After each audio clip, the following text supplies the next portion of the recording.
आज हम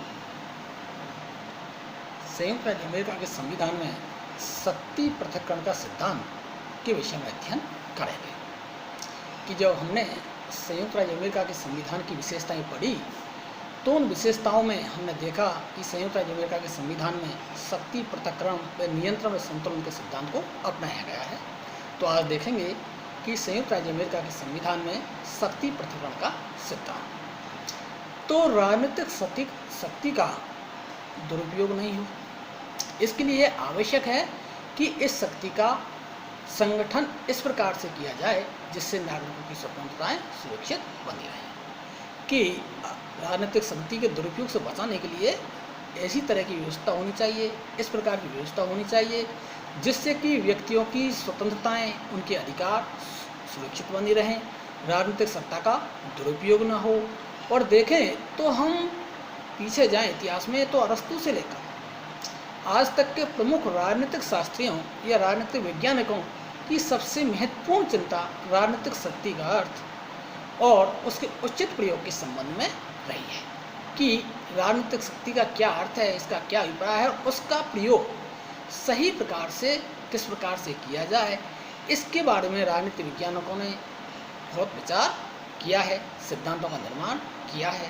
और राज शक्ति के विभाजन का विचार अति प्राचीन है, क्यों प्राचीन काल से ही इस सिद्धांत के बारे में अपने अपने विचार राजनीतिक वैज्ञानिकों ने देते रहे हैं।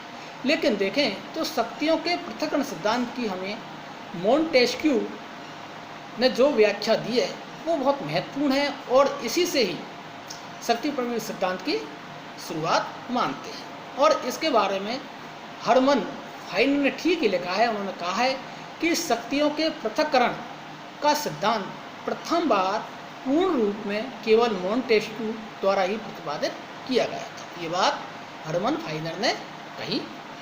और देखें तो शक्ति पृथक्करण सिद्धांत की ऐतिहासिक पृष्ठभूमि से यह विचार प्रस्तुत होता है कि सरकार की तीनों शक्तियों को पृथक पृथक या अलग अलग कर दिया जाए। कि सरकार की तीन शक्तियां हैं, कार्यपालिका, व्यवस्थापिका, न्यायपालिका, तो इनको अलग अलग कर दिया जाए।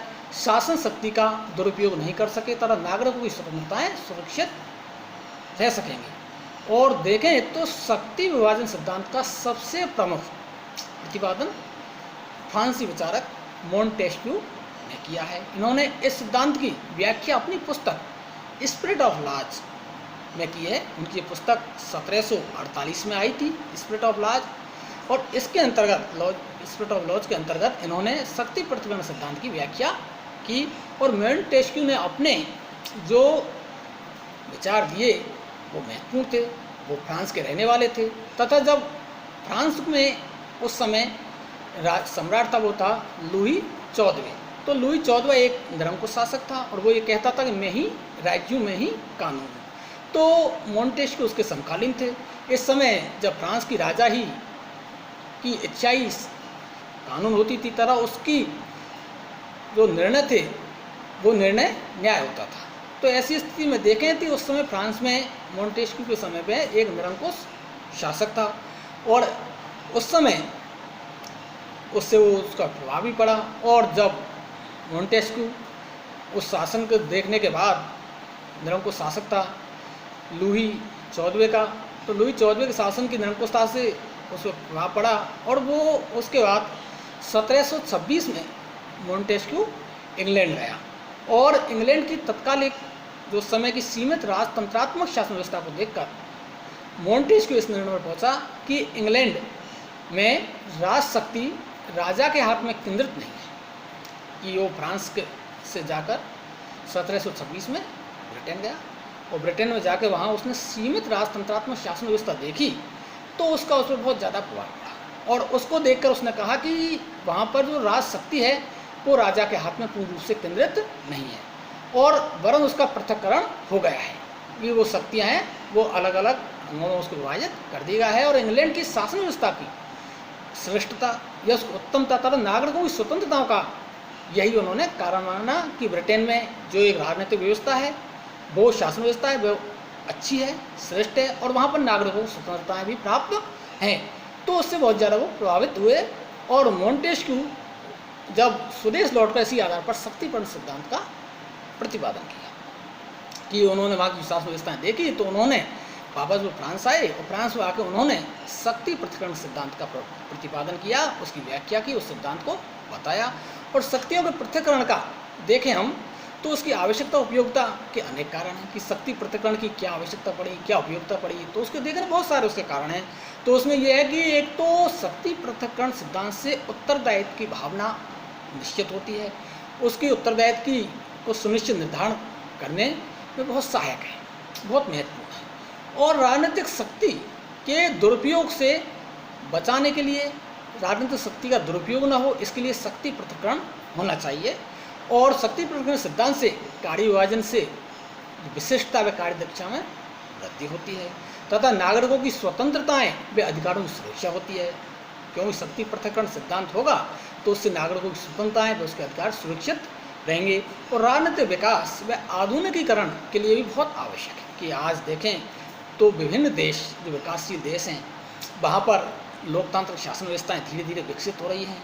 तो ये जरूरी है कि जब लोकतांत्रिक शासन व्यवस्थाएं मजबूत करने के लिए शक्तियों का पृथक्करण होना बहुत आवश्यक है, क्योंकि जब शक्तियों का पृथक्करण होगा तो ऐसी स्थिति में शासन व्यवस्था के जो विभिन्न 3 अंग हैं वो अपने अपने क्षेत्र में कार्य करेंगे, एक अंग दूसरे अंग के कार्य क्षेत्र में हस्तक्षेप नहीं करेगा और व्यक्तियों के अधिकार पूर्ण रूप से सुरक्षित होंगे।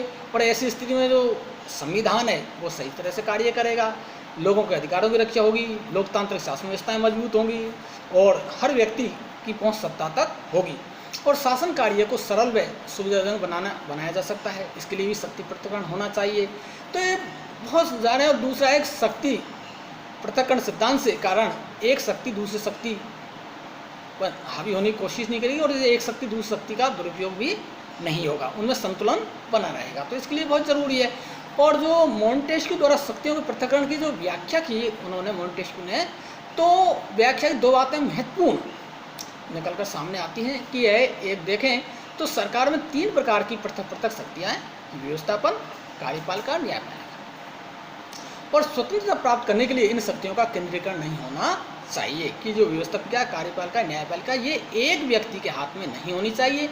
ये एक व्यक्ति के हाथ में होंगी तो उससे निश्चित रूप से निरंकुश शासन पैदा हो सकता है। जैसा कि मोंटेस्क्यू ने देखा था फ्रांस में उस समय कि उसने माना कि फ्रांस में निरंकुशता का कारण ये है कि सारी शक्तियाँ राजा के पास हैं और ब्रिटेन में जो अच्छी शासन व्यवस्था है वहाँ लोगों के अधिकारों की रक्षा हो रही है। तो उसका कारण ये है कि वहाँ पर राजसत्ता सीमित है और शक्तियों का वहाँ विभाजन है। तो उन्होंने माना, तो उन्होंने कहा कि स्वतंत्रता प्राप्त करने के लिए, स्वतंत्रता के लिए शक्तियों का विभाजन होना बहुत आवश्यक है। और इस प्रकार मोंटेस्क्यू की मान्यता है कि हर प्रकार की सरकार में व्यवस्थापन, कार्यपालन और न्यायपालन की शक्तियाँ विद्यमान रहती हैं और इन सरकार शक्तियों में विभाजन होना चाहिए। और इस सिद्धांत के जो प्रतिपादकों का विचार है और भी विचार हुए थे, लेकिन सबसे महत्वपूर्ण मोंटेस्क्यू का शक्ति पृथक्करण ही माना जाता है। तो उनका तो विचार है कि व्यवस्थापिका का काम होना चाहिए कानून बनाना या विधि निर्माण करना और कार्यपालिका का काम होना चाहिए कि उन कानूनों को क्रियान्वित करें जिन कानूनों का व्यवस्थापिका के द्वारा निर्माण किया गया है और उन कानूनों के अनुसार शासन का संचालन करें और न्यायपालिका उन कानूनों के अनुसार निर्णय करें। ये बात कही है। और मोंटेस्क्यू ने इस बात पर विशेष बल दिया है कि इनमें से प्रत्येक अपने क्षेत्र में स्वतंत्र होना चाहिए। जो व्यवस्थापिका है, कार्यपालिका है, न्यायपालिका है, सरकार का अंग है, तो ये प्रत्येक अपने क्षेत्र में स्वतंत्र होना चाहिए प्रत्येक अंग, और उसे अपने कार्य क्षेत्र तक ही सीमित रहना चाहिए कि जिस अंग का जो कार्य है कि व्यवस्थापिका का कार्य है कानूनों का निर्माण करना, कार्यपालिका का कार्य है उन कानूनों को क्रियान्वित करना और उसके अनुसार शासन व्यवस्था का संचालन करना, और न्यायपालिका का कार्य है कि उन कानून के अनुसार न्यायिक निर्णय करना। तो उनके द्वारा अंग के कार्य क्षेत्र सीमित रहना, जो उसको कार्य क्षेत्र दिया है उस तक ही सीमित रहना चाहिए, और उसके द्वारा दूसरे अंग के कार्य को प्रभावित करने तो उस पर नियंत्रण स्थापित करने की चेष्टा नहीं की जानी चाहिए। बात मोंटेस्क्यू ने कही है। अब अमेरिका के संविधान की देखें तो संयुक्त राज्य अमेरिका के संविधान की प्रमुख विशेषता शक्ति पृथक्करण तथा नियंत्रण में संतुलन का सिद्धांत है। हमने पहले ही विशेषताओं में देखा, तो अब देखते हैं कि शक्ति विभाजन सिद्धांत अमेरिकी संविधान की मूल भावना है। और संविधान के प्रथम जो 3 अनुच्छेदों से यह स्पष्ट हो जाता है कि संविधान शक्ति विभाजन सिद्धांत पर आधारित है। हालांकि अमेरिकी संविधान में कहीं भी शक्ति पृथक्करण सिद्धांत की व्याख्या नहीं की है, लेकिन जो उसके संविधान के 3 प्रथम अनुच्छेद हैं उनमें उन्होंने इसका भाव स्पष्ट कर दिया गया है। और अमेरिका के संविधान निर्माताओं ने यह निश्चय किया कि शासन के तीनों अंग अलग अलग कार्य करें, कि उन्होंने सरकार के 3 अंगों की बात की और उन्हें विशेषतः कार्यपालिका व्यवस्थापिका को एक दूसरे से पृथक और स्वतंत्र रखा। पर अमेरिकी संविधान में ऐसी व्यवस्था रखी गई कि सरकार के तीनों अंग अपने अपने क्षेत्र में स्वतंत्र रूप से अपना कार्य करें, ये व्यवस्था की, और एक दूसरे के कार्य क्षेत्र में हस्तक्षेप नहीं करें अनावश्यक रूप से, और व्यवस्थापिका कानून बनाए, विधि का निर्माण करे, कार्यपालिका उन्हें क्रियान्वित करे, लागू करे, और न्यायपालिका ये देखे कि संविधान के विरुद्ध कोई कार्य न किया जाए, जो भी कार्य किया जाए वो संविधान के दायरे में रहकर किया जाए, और कोई ऐसे कानून का निर्माण ना हो जो संविधान की भावना के खिलाफ हो, संविधान के खिलाफ हो। और जो अमेरिकी संविधान के जो प्रथम 3 अनुच्छेद उसमें व्यवस्था की है कि संविधान के प्रथम अनुच्छेद में व्यवस्था की है, उसका उल्लेख किया, लिखा है कि संविधान में प्रदान की गई समस्त व्यवस्थापन शक्तियाँ एक कांग्रेस में निहित होंगी, ये प्रथम अनुच्छेद कहता है। संविधान का जो दूसरा अनुच्छेद है उसमें व्यवस्था की है कि समस्त कार्यपालिका शक्ति संयुक्त राज्य अमेरिका के राष्ट्रपति में निहित होंगी। और संविधान का तीसरे अनुच्छेद में व्यवस्था की है, उसमें उल्लेख किया है कि न्याय संबंधी समस्त शक्तियाँ एक सर्वोच्च न्यायालय तथा उन नीचे के न्यायालयों में निहित होंगी जिन्हें कांग्रेस समय समय पर प्रतिष्ठित व स्थापित करेगी। तो इससे स्पष्ट हो गया कि संविधान के जो 3 अनुच्छेद हैं, पहला अनुच्छेद, दूसरा अनुच्छेद, तीसरा अनुच्छेद, उसमें उनके कार्य, उनकी अंगों की व्यवस्था की है कि प्रथम अनुच्छेद में कांग्रेस का उल्लेख किया है, दूसरे अनुच्छेद राष्ट्रपति की बात की है, तीसरे में न्यायपालिका की बात की है। इस प्रकार व्यवस्थापन जो व्यवस्थापिका है वहाँ की कांग्रेस, कार्यपालिका राष्ट्रपति और उसका मंत्रिमंडल, और न्यायपालिका सर्वोच्च न्यायालय में शक्तियों का स्पष्ट विभाजन किया गया है, देखें तो। और इस प्रकार उक्त तीनों अनुच्छेदों में की गई व्यवस्था के अनुसार अप्रत्यक्ष रूप से मोंटेस्क्यू द्वारा प्रतिपादित शक्ति पृथक्करण के सिद्धांत को अमेरिकी संविधान में स्थान दिया गया है, कि जो मोंटेस्क्यू ने व्याख्या की उसको स्थान दिया गया है। और अमेरिकी संविधान सरकार के इन 3 अंगों की स्वतंत्रता को सुनिश्चित करने के लिए अनेक उन्होंने व्यवस्थाएं की हैं। देखें कि शासन के 3 अंगों, व्यवस्थापिका, कार्यपालिका, न्यायपालिका के सदस्यों के चयन की भिन्न भिन्न प्रक्रिया उसमें अपनाया गया है। जैसे देखें कांग्रेस कि अमेरिकी व्यवस्थापिका का नाम कांग्रेस है और उसके 2 अंग हैं, सीनेट और प्रतिनिधि सभा, और जो सदस्य जनता द्वारा प्रत्यक्ष रूप से निर्वाचित होते हैं। जो कांग्रेस के सदस्य हैं उनका निर्वाचन जनता प्रत्यक्ष रूप से करती है, और राष्ट्रपति एक निर्वाचन मंडल द्वारा उसका निर्वाचन किया जाता है। अर्थात राष्ट्रपति के निर्वाचन मंडल में 538 सदस्य होते हैं, जनता का निर्वाचन करती है, और 538 सदस्य राष्ट्रपति का निर्वाचन करते हैं, उसके लिए वोट देते हैं। तो इसके लिए बार देखें कि जो कांग्रेस है उसका निर्वाचन प्रत्यक्ष रूप से किया जाता है, राष्ट्रपति का निर्वाचन अप्रत्यक्ष रूप से होता है, क्योंकि जनता डायरेक्ट सीधे राष्ट्रपति को न चुनकर पहले राष्ट्रपति के निर्वाचन मंडल का चुनाव करते हैं, और निर्वाचन मंडल के जो 538 सदस्य हैं वो राष्ट्रपति का निर्वाचन करते हैं।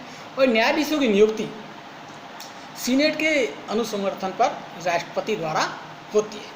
यद्यपि आज राष्ट्रपति के परोक्ष निर्वाचन की बात केवल सिद्धांत में है, लेकिन संविधान निर्माताओं ने सरकार के 3 अंगों क्रम से देखें कि व्यवस्थापिका, कार्यपालिका और न्यायपालिका। तो व्यवस्थापिका जो कांग्रेस का उसका प्रत्यक्ष निर्वाचन होता है, राष्ट्रपति का परोक्ष निर्वाचन होता है, और जो न्यायपालिका उसका मनोनयन की पद्धति को अपनाया गया है। यह सोचकर अपनाई थी कि सरकार के 3 अंगों की प्रकृति अलग अलग है, और इस प्रकार देखें उनके कार्यकाल भी अलग अलग है। प्रतिनिधि सभा का कार्यकाल 2 वर्ष का निश्चित किया गया है, सीनेट के सदस्यों का कार्यकाल 6 वर्ष के लिए निश्चित किया गया है, राष्ट्रपति का कार्यकाल 4 वर्ष के लिए निश्चित किया गया है, न्यायाधीशों की नियुक्ति जीवन पर्यंत के लिए होती है। इसके अतिरिक्त इन सभी संस्थाओं का कार्य का निश्चित है, एक अंग दूसरे अंग पर निर्भर नहीं है। राष्ट्रपति कांग्रेस को किसी भी सदन को समय से पूर्व भंग नहीं कर सकता, और कांग्रेस केवल महाभियोग की प्रक्रिया के आधार पर ही राष्ट्रपति अथवा न्यायाधीशों को अपने पद से हटा सकती है। और महाभियोग की जो प्रक्रिया है वो एक कठोर, अत्यंत कठिन प्रक्रिया है।